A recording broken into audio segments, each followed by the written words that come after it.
In 1200 AD, King John was planning a visit to Nottingham. The peasants of the village of Gotham realised this meant he would pass through their village, which would make them a king's highway. This meant they may be forced to pay new taxes. So when the king's messengers arrived, the peasants all pretended to be mad. Once they realised that the whole village had gone insane, they came to the conclusion that it was too dangerous for the king to travel through there. The peasants were able to come up with this plan because there were peasant courts run by the peasants themselves. This led to some peasants being quite familiar with the law and using that to their advantage to outsmart the nobles.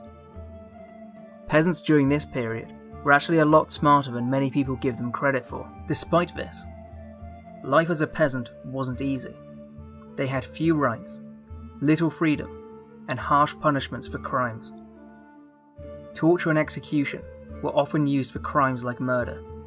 Simply leaving soil on common ground would be considered a serious offence, which would lead to a hefty fine.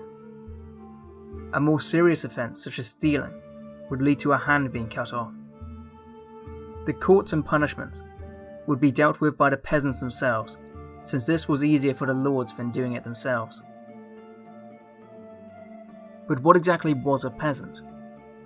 Well, during the feudal era, it was almost everyone. If you were born in medieval times, you probably would have been one. 80 to 95% of people were peasants. Nobility could be as high as 10% in countries like Spain or Portugal, or as low as 1%. The clergy would normally be around 1%. Social mobility wasn't impossible for a peasant. Members of the clergy would sometimes teach the alphabet to the children. 1 in 10 of these children would go on to become members of the clergy themselves. Peasants lived on land owned by a lord. In return for being able to live on this land, they would have to work for the lord.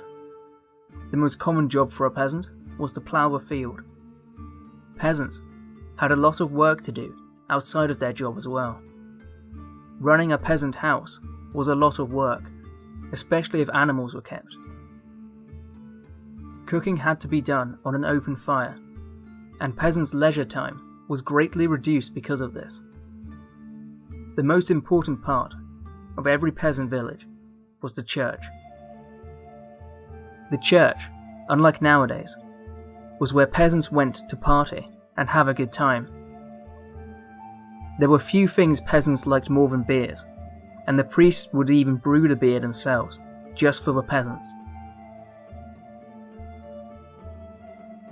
In order to show their gratitude for the church, peasants would literally gather round the church and hug it.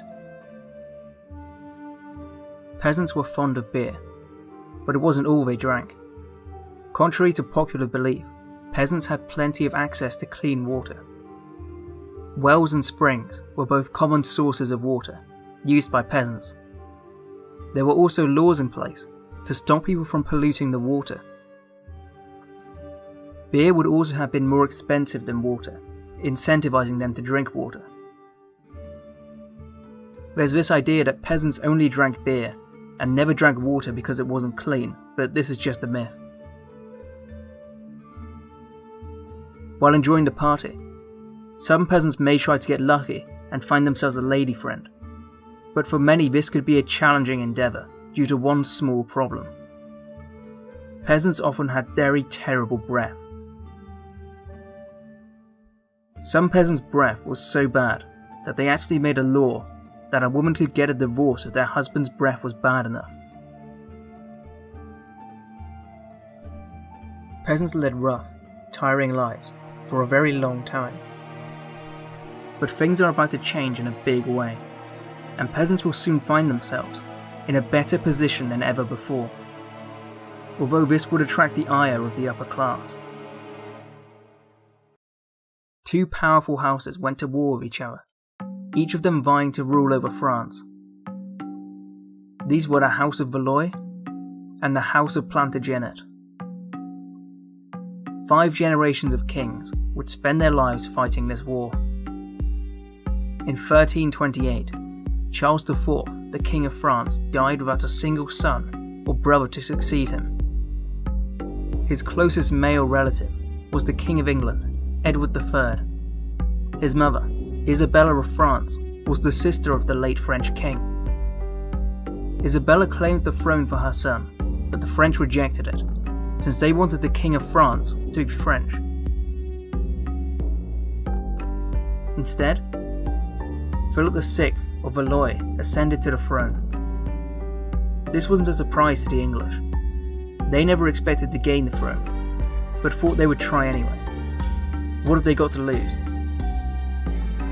It could have ended there, but an argument between Edward and Philip led to Philip confiscating Edward's lands in France. This move is what caused a war to break out between the two countries. The war got off to a great start for England. They achieved multiple overwhelming victories against the French, still famous to this day. This caused the English to become confident that they would be able to conquer the French.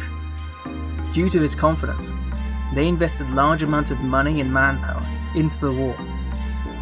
After investing so much, it would have been disastrous if they lost the conflict.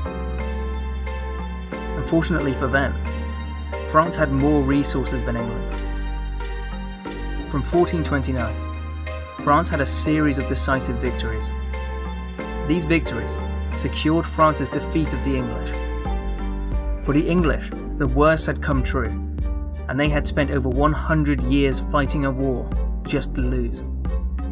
As a result, the population of England dropped. But things were only going to get worse. Not long after the 100 Years' War, the Black Death had engulfed Europe.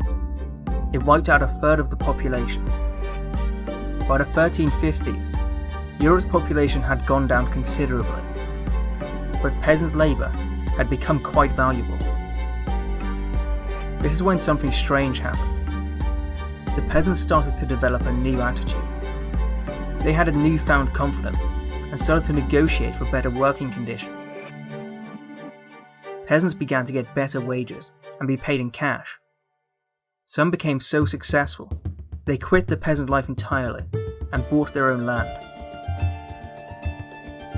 The nobility were appalled by this. The peasants had now started living like nobles. The peasants no longer even dressed like peasants. Many of them had started spending more money on clothes than the nobles themselves.